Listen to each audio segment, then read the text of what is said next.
Many thanks, Mr Bowen. Pleasure to see you in the chair, and very many thanks to the Honourable Member for upper ban, not just for securing this debate, but also for articulating so clearly the very important details that are manifest now by this really deeply unfair imposition of the removal of the rebate.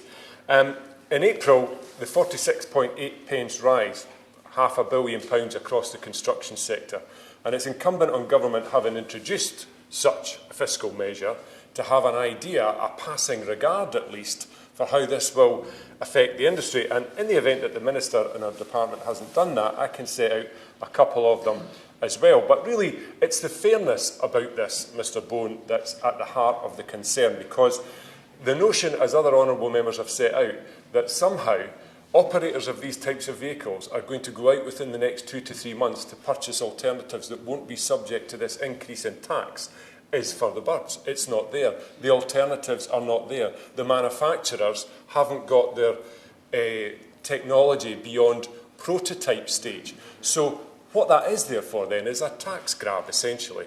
And so we need to call it for what it is. What the government should have done, and may have got a bit of respect for, was to have a well-advertised, well-indicated, well-consulted upon, graduated introduction, or rather reduction, to the rebate on red diesel to allow industry and manufacturers to appropriately and realistically adapt their fleets and their products to meet the climate change targets that we all agree on. There's no disputing about that. It's how we get there that, in this instance, is deeply unfair. Now, I don't hear anybody making any sort of political points in this debate, so there's no political capital at stake. So in that spirit, Mr Bowen, I'd like to offer the Minister an out to this situation, and she can put it down, if she wishes, to the cost of living. What's happened to the cost of living? Inflation at a 30-year high. As the Honourable Member for Orkney and Shetland has discussed, this principal casualty of this measure is the construction industry, which is also facing a chronic shortage of labour and a chronic shortage and price of materials.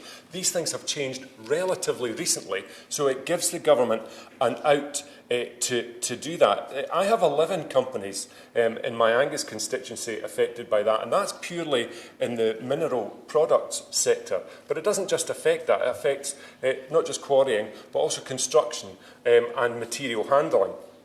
It's not just Geddes Quarries in Angus, it's not just Laird's Concrete Products in Forfar, but I had a meeting with John Laurie Metals in Montrose, who do a tremendous service to the environment by repurposing equipment from offshore oil and gas into the construction sector. They've actually met with Liebherr in Germany to discuss the timeline for the availability of their hydrogen-powered heavy shovels. And it's a long way away. It's way beyond the horizon of this. So I would implore the Minister, Mr Bowen, to seriously consider a reversal on this, because it's perverse on two levels. One, it won't make an iota of difference to pollution levels because there's no alternative. It will be diesel that does the work, whether or not they maintain this change to the rebate.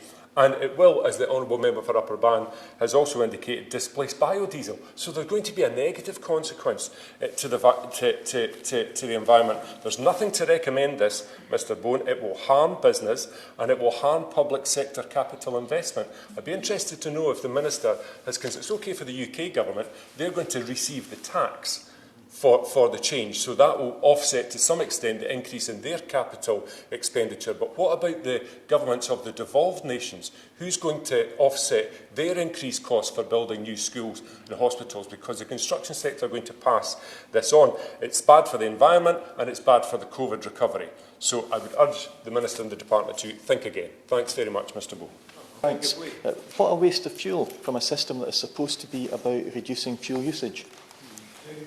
I thank my honourable friend for giving way, Mr Bowen, and does he agree with me that the construction sector should be genuinely concerned at the HMRC's undertaking to be pragmatic in enforcing the excise situation with diesel because of the traces of red that will still be in tanks?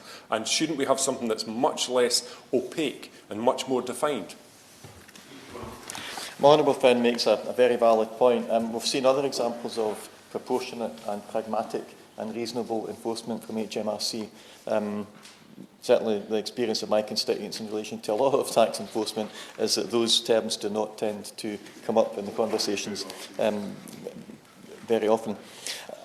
And we should be clear, Mr Bowen, this is not an example of a government closing a tax loophole that has been exploited by rogues and villains and scallywags at our expense. These are companies that have done everything legal. Companies that quite often put themselves to significant difficulty to separate out the red and white diesel that they're using for different purposes.